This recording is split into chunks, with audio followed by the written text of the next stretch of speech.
Is the voice of Indiana County, WCCS, AM 1160, 101.1 FM, and good morning to you. It's Friday morning. Wes Wertz is with us again from the American Legion. We just had you in, Wes, talking about an end of October event, of course, the Haunted House at the American Legion in Indiana. And if we're at the end of October, that means we're soon into the beginning of November. Here we are now, and Veterans Day is coming up, and I know that's very special for the American Legion. Yeah, it's a big event for us, and we put pride into it every year. Our whole building gets into it, from our auxiliary, our SAL, Sons of the American Legion, social, and the Post. So we put a lot of effort into it to take care of our veterans in the area. Absolutely. Absolutely. I know the membership is so geared up for Veterans Day, which is Sunday, by the way, and the parade is coming up Monday, and you've got some details about that for us. Yeah, I mean, we're not straying too far from our normalcy. We have our daily events, so we'll start out the day with a breakfast at the Legion. That'll go from 8 till about 10:30-ish, give or take. The parade steps off at 10:45 from Philadelphia Street from 5th to 9th. Mm-hmm. And shortly after the parade, once we all get back to the Legion, we do a free luncheon for veterans and their families, and that runs till every bit of 2 or till it trickles out. Okay. All right. So lots of things to do at Veterans Day, and you're talking Monday, the observance, correct? Correct, Monday. Yeah. We chose that 7 years ago to avoid any disturbances within religious services and that community and stuff. So we wanted to be respectful of every other veterans community out there. So. Mm-hmm. Okay, absolutely. So let's talk about what happens when it gets around this time of the year for veterans of our armed services. It becomes a very emotional time for them, doesn't it? It does, but it's also a time of bonding as well. They find themselves connected together in ways they didn't think possible, like especially those that don't have family or friends. There's events out there specifically to bring veterans together and help take care of them. Mm-hmm. I know several of them coming up just for the month of November. One of them I'd like to present to is one of my friends. Her and a couple of people are getting together, and they're doing a lack of a better word, Friendsgiving. Where they're providing a Thanksgiving dinner to all veterans and their families, mm-hmm. Free of charge, at Coral Greyston Fire Hall. Yeah. Now, wait a second. Is that the one we were talking about yesterday, or is this something different? It might have been what you guys were talking about. Is it the Julie Flowers event? I'm not sure. I just know that a flyer was dropped off to me, and one of our members was telling me about it. Yeah. Okay. Yeah, that's on Thanksgiving Day.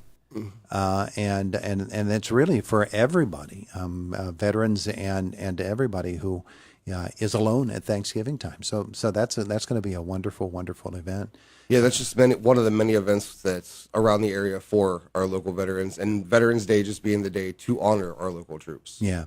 When you get to Veterans Day itself, and Sunday is the actual 11/11, mm-hmm. And Monday is the observance, the federal observance. Inside the walls of the Legion, when the guys and the ladies get together and celebrate their service, if you will, and look back on that time. Tell me about some of the feeling that is there, and I know the emotion is high, but the stories must just be great. The stories are astounding, honestly. Just hearing people talk and the camaraderie that's found, even though they didn't serve together necessarily, mm-hmm. or they could have been different parts of the world at that time. Just the similarities between them and the experiences between them that they build together is astounding. I don't think I've ever heard the same story twice, for the most part. We'll put it that way.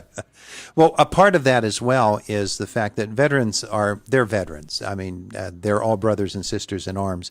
And so you can have Desert Storm, you can have the most recent military actions and the wars in the Middle East, the Vietnam vets, even the surviving Korean War, maybe even a World War II vet who is still able to come in and get together and share those experiences, those commonalities, even though they served at different times. Right.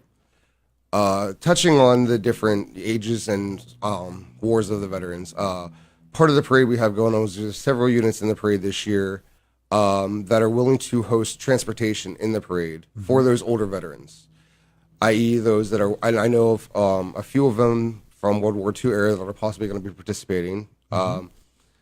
And if you can walk, we have that walking element. But also we have groups like the Indiana Elks that's going to have 2 vehicles in the parade to allow veterans to be in it but not walk necessarily. Yeah. So they'll get celebrated just as equally. Mm-hmm.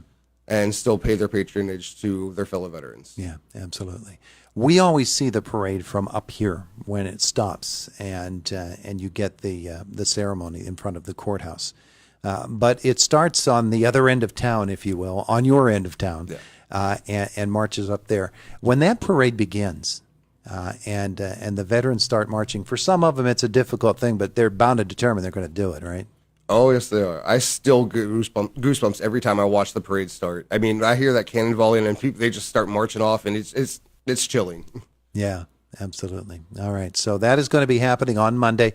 Give the time frame again, the breakfast and everything. Breakfast will be 8 to roughly 10:30-ish. The parade will step off sharply at 10:30, so we're in front of the courthouse at 11.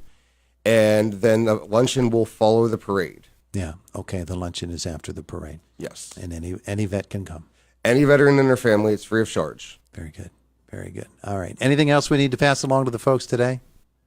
Just come out and enjoy it. I hear the weather's supposed to be up and down, so just bundle up, be prepared for it. And we do have some things out there for the kids as well. Yeah, mostly cloudy and 45 on Monday. We'll probably be in the low 40s about the time the parade steps off. Right. And I look forward to seeing everyone. So yeah, absolutely. All right. So our thanks to everybody at the American Legion for their service, and to vets everywhere. We appreciate it. It is the voice of Indiana County, WCCS, AM 1160, 101.1 FM.